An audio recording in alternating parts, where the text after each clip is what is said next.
Hello everyone, welcome back to our channel. और आज हम फिर से वापस आ गए हैं एक और ट्रैवलिंग ब्लॉग सीरीज़ के साथ। हम जा रहे हैं देहरादून से धनौल्टी, जिसका डिस्टेंस है अप्रॉक्स 60 किलोमीटर्स और टाइम लगता है 2 से ढाई घंटे का। It was a sudden random plan with my college friends.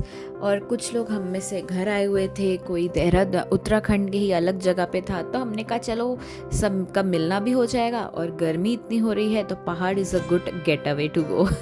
सो हम सब ऐसे ही निकल पड़े फिर। अगर आप लोग भी ऐसे ही देहरादून, धनौल्टी, मसूरी वगैरह कवर करना चाहते हैं तो आपका लगभग 4 से 5 दिनों में आराम से अच्छे से कवर हो जाएगा। हमें ड्राइवर ने कहा था कि देहरादून से धनौल्टी जाते समय बीच बीच में थोड़ा रास्ता ख़राब भी मिलेगा, थोड़ा स्टीप रास्ता होगा, तो शायद हमें गाड़ी को आगे जाने देना पड़ेगा और खुद चढ़ के आना पड़ेगा। तो जैसे देखते हैं ऐसा कब करना पड़ता है।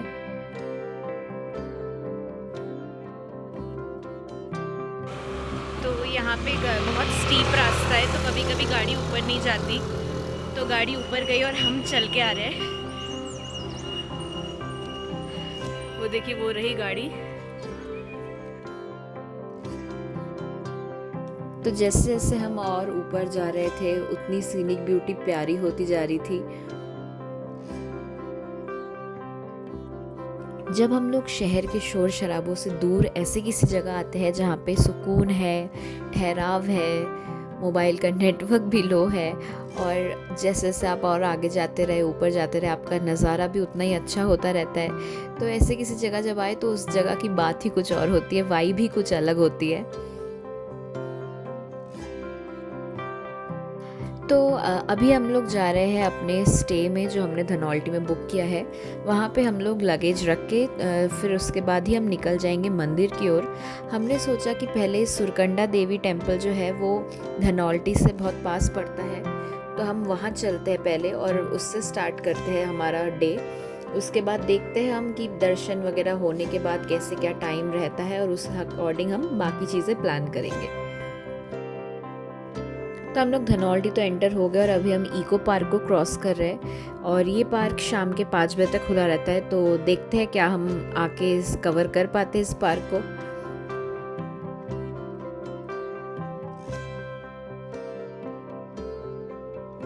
तो हम लोग पहुंच गए अपने स्टे, जिसका नाम है पाइनवुड कॉटेज एंड रेस्टोरेंट। तो और हमारे होटल के जस्ट सामने मस्त सा नज़ारा था।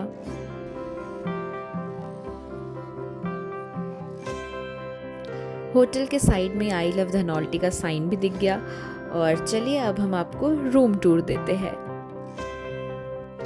हमारा रूम फर्स्ट फ्लोर पे था, जो कि था 4 पर्सन 2 बेडेड रूम, जिसमें आप देख ही सकते हैं किंग साइज बेड, टीवी वगैरह था, बैल्कनी सुंदर सी जिसमें नज़ारा देखिए ऐसा है, चेयर टेबल भी था बैल्कनी में भी एक। उसके अलावा फिर बाथरूम भी काफ़ी स्पेशियस था, बड़ा सा था, गीज़र वगैरह था, क्योंकि यहाँ तो ठंड इतनी है कि आपको ज़रूरत पड़ेगी गर्म पानी की। तो होटल में हमने सब कुछ देख लिया, हमने सामान रख के और अब हम निकल पड़े हैं मंदिर की ओर। हमारे स्टे से मंदिर बहुत ही पास है, बस 10-15 मिनट की दूरी पे ही था। तो हमने कहा इसी से स्टार्ट करते हैं घूमना। तो हम लगभग पहुंच गए और अब हम यहाँ पे, हमें ड्राइवर ने कहा आप लोग उतर जाइए और साइड से ऊपर रास्ता जाता है जिससे कि हम रोपवे का टिकट ले पाए। तो चलिए हमारे साथ।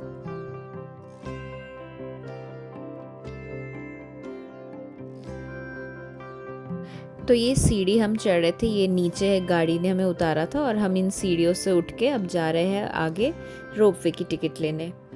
वो हमें छोटे से केबिन कार्स दिख रहे थे रोपवे में, तो उधर ऊपर हमें जाना है मंदिर में। और व्यू देख सकते हैं आप कितना प्यारा हो रहा था। अगर आप लोग रोपवे से नहीं जाना चाहते तो आप पैदल भी अलग से रास्ता है। तो हमने टिकट ले लिया और साइड से सीढ़ी चढ़ के हम इस ओपन टेरेस में आ गए। यहाँ पे आप थोड़े फ़ोटो क्लिक्स कर सकते हो और आगे आप देखिए एकदम ऐसे लाइन लगती है रोपवे में जाने के लिए। इस एरिया में थोड़ा बंदर का भी उत्पात रहता है, तो हम थोड़ा फ़ोन वोन बचा के जा रहे थे। टिकट प्राइस इज़ 225 पर पर्सन। तो अब हमारी टर्न आ गई, तो अब हम जल्दी से केबिन कार के अंदर बैठते हैं, फिर आपको दिखाते हैं नज़ारा। हम बैठ गए और ये देखिए हमारी रोपवे राइड शुरू होती है। मैं तो आपको यही रेकमेंड करूँगी कि अगर आप सुरकंडा देवी टेम्पल आ रहे हैं तो आप ज़रूर रोपवे राइड ही ऑप्ट करिए, बिकॉज़ आप जैसे जैसे ऊपर जाएंगे वैसे वैसे आपको नज़ारा उतना ही सुंदर और क्लियर दिखेगा, बिकॉज़ रोपवे आप एक हाइट से जा रहे होते हुए, तो आप जितना क्लियर नज़ारा कैप्चर कर पाएंगे अपने फ़ोन में उसकी कोई तुलना ही नहीं हो सकती।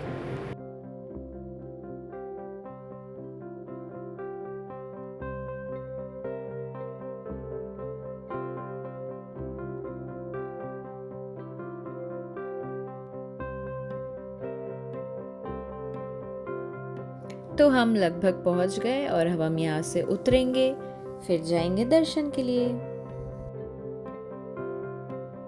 हमने उतर के चप्पल स्टैंड में चप्पल रख दिया और अब हम जा रहे हैं अंदर मंदिर में दर्शन करने। तो अब हम मंदिर में अंदर जा रहे हैं, काफी भीड़ है, देखते हैं कितना टाइम लगता है दर्शन होने में।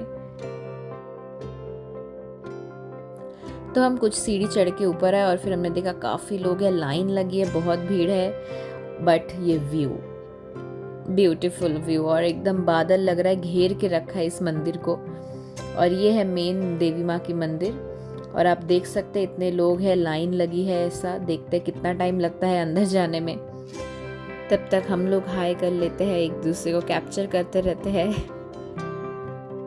सुरकंडा देवी टेम्पल 51 शक्तिपीठों में से एक माना जाता है और बोला जाता है कि यहाँ पे सती का सर गिरा था। तो हम इस चक्कर में ये जगह और भी जागृत है, मान्यता है काफ़ी इस जगह की। तो हमने सोचा कि जब हम आ ही रहे हैं धनौल्टी और इतने पास है तो हम क्यों ना ये एक और शक्तिपीठ कवर कर लेते हैं। मंदिर के बाहर कैमरा अलाउड है तो आप अच्छे से कैप्चर कर सकते हैं, बट अंदर अलाउड नहीं है। तो अब हम अंदर जा रहे हैं दर्शन के लिए, मिलते हैं आपसे दर्शन के बाद। तो हमने अच्छे से दर्शन कर लिया और अब हम आगे सीनिक ब्यूटी को कैप्चर करने। ये टेम्पल अपने 360 हिमालयन व्यू के लिए भी फेमस है। आपको इस मंदिर के चारों ओर पहाड़ का बहुत सुंदर व्यू दिखेगा। तो हमने सोचा जल्दी से कैप्चर करते हैं इस ब्यूटी को और फिर वापस चलते हैं रोपवे से, क्योंकि अगर बारिश हो गई तो हम नहीं जा पाएंगे। तो हमने अब ले लिया रिटर्निंग रोपवे और अब हम नीचे जा रहे हैं। अच्छे से दर्शन भी हो गए। तो हम लोग जब रोपवे के लिए जा रहे थे जल्दी जल्दी, तो हमने देखा था कि मैगी भी मिल रही है, गोलगप्पे वगैरह मिल रहे हैं, और भी छोटे मोटे चटर पटर के सामान थे।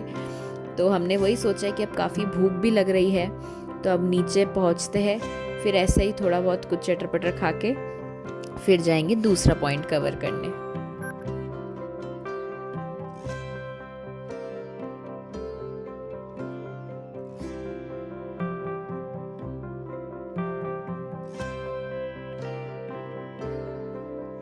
तो हम नीचे आए और इस नज़ारे का आनंद लेते हुए हमने पहाड़ों वाली मैगी ट्राई की और अब चलते हैं नेक्स्ट पॉइंट।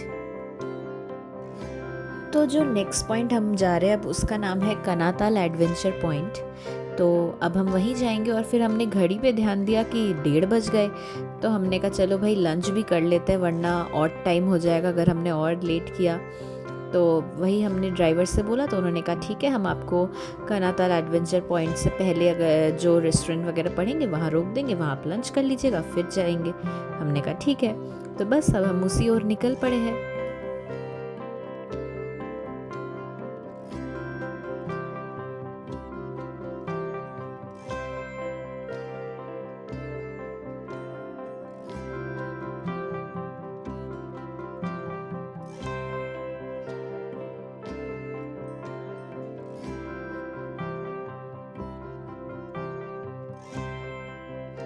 तो हम लगभग पहुंच ही गए और गाड़ी साइड में पार्क कर दी गई है और हम आ गए हैं लंच के लिए मिलान रेस्टोरेंट। तो चलिए अंदर चलते हैं। हमने काफ़ी ऑप्शंस देखे एंड देन वी डिसाइडेड कि एक पहाड़ी थाली ऑर्डर करते हैं। ये है पहाड़ी थाली। इसमें रागी की रोटी, झंगोरे के चावल, दाल, तुरई की सब्जी, एक पालक की सब्जी, खीर, रायता, सैलड था। हमने सोचा पहाड़ों में आए हैं तो कुछ और नॉर्मल नान सब्जी खाने से अच्छा यहाँ का कुछ ट्राई करें। तो काफ़ी टेस्टी लगा हमें और क्वांटिटी वाज ओके। हम आराम से खा पाए और अब हम जा रहे हैं अपने कनाताल एडवेंचर पॉइंट। हम आ गए हैं अभी इनक्रेडिबल एडवेंचर पॉइंट कनाताल में, और यहाँ पे काफ़ी अलग अलग एक्टिविटीज़ थी आपके लिए। आप अगर एडवेंचरस है तो आपको यहाँ पे मज़ा आएगा ज़रूर। तो यहाँ पे अलग अलग चीज़ें ऑफ़र करी जाती है, जैसे giant swing, sky cycling, zip lining, sky walk and rock climbing, काफ़ी चीज़ें थी। मैंने और मेरी फ्रेंड ने ऑप्ट किया कॉम्बो पैकेज, जिसमें आप वन वे जा सकते हैं zip lining and you can come back through sky cycling. तो अभी हम लोग को वो सेफ्टी वैसे बेल्ट्स पहनाया जा रहा है, जिस पे हार्नेस भी अटैच्ड होगा, जिससे कि सेफ्टी की कोई टेंशन ना हो। और यहाँ पे सारे सेफ्टी मेजर्स से वो काम करते हैं, तो काफ़ी प्रोफेशनल लोग थे। हमने देख लिया कि हाँ बेल्ट अच्छे से लग गई है, जिस पे हार्नेस वगैरह भी लगेगा आगे। तो उन्होंने कहा आप एक बार चेक कर लीजिए कि आप वॉक कर पा रहे हैं या नहीं, जिससे कि आप जब रिटर्निंग में साइकिलिंग में से आए तो प्रॉब्लम ना हो। हम एक्साइटेड थे और अब हम रेडी है जाने के लिए।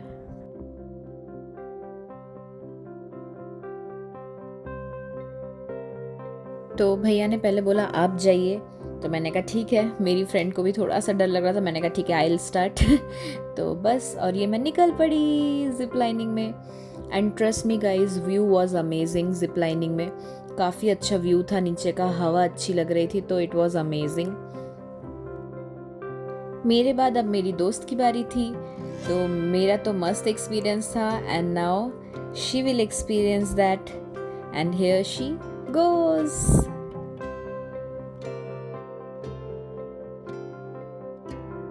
तो जैसे मैंने बोला हमारा रिटर्निंग था स्काई साइकिलिंग से, तो हम मस्त पैडल चला रहे थे। उन्होंने कहा था आप एकदम सर स्ट्रेट रखिएगा एंड जस्ट पैडल करते रहिएगा। अगर आप नहीं कर पाए तो हम आपको खींच लेंगे बाद में, क्योंकि हार्नेस तो लगा हुआ था हमारे साथ।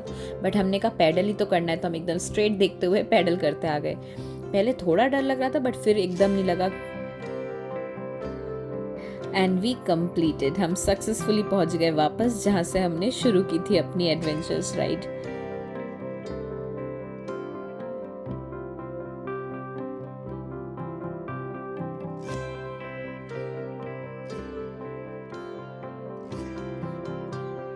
तो now we were showing victory sign कि हमने कर लिया बिना डरे ज़्यादा। और हमारा ये एक्सपीरियंस काफ़ी अच्छा था। तो अब हम यहाँ से वापस जा रहे थे। हमने सोचा कि अब हम आसपास की जगह में इको पार्क कवर कर सकते हैं, जो आपने व्लॉग में स्टार्टिंग के समय देखा होगा जब हम धनौल्टी एंटर कर रहे थे। बट टाइम की खूबसूरती देखते हुए यहाँ से अभी हमें जो जाना है स्टे, वहाँ मतलब इको पार्क तक पहुँचने में लग जाएगा अराउंड 40-45 मिनट्स लग जाएगा। तो हमें लगा कि फिर हम जा पाएंगे या नहीं, क्योंकि हम शायद पार्क एंटर ही करेंगे कि थोड़ी देर में पार्क के बंद होने का समय हो जाएगा। तो इसलिए फिर हम ये सोच रहे हैं कि अभी हम घर ही वापस जाते, क्योंकि काले बादल आ रहे हैं, तो ऐसे बारिश में अगर फंस गए तो प्रॉब्लम होगा। इससे अच्छा है कि हम स्टे कर लेते हैं होटल में। तो हम वही अभी जा रहे हैं होटल की ओर, और अगर बादल थोड़े हट गए और हम थोड़े लकी हुए तो हम थोड़ा सनसेट देख लेंगे।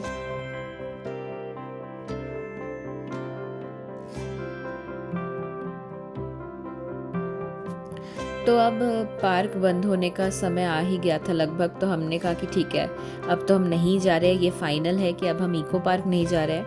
तब हम होटल ही वापस जा रहे थे और हम देख रहे थे स्काई लाइन बहुत प्यारी हो रही थी, क्योंकि सनसेट वाला टाइम था। और फिर हम लोग अभी होटल ही वापस आ गए। मैं ऊपर से कैप्चर कर रही थी, और ये मेरे फ्रेंड्स, हाय गाइस। जैसे ही शाम हो गई तो थोड़ी ठंड बढ़ने लगी थी, तो हमने देखा भुट्टे वाले भैया के वहाँ पे हमने थोड़ा हाथ सेका। फिर हमने वहाँ पे भुट्टा ऑर्डर कर लिया और कहा अब ये थोड़ा एंजॉय करेंगे, फिर रूम वापस चले जाएंगे। So I hope you like this vlog, and इसके अपकमिंग पार्ट के लिए आप जुड़े रहिए, एंड थैंक्स फॉर वॉचिंग।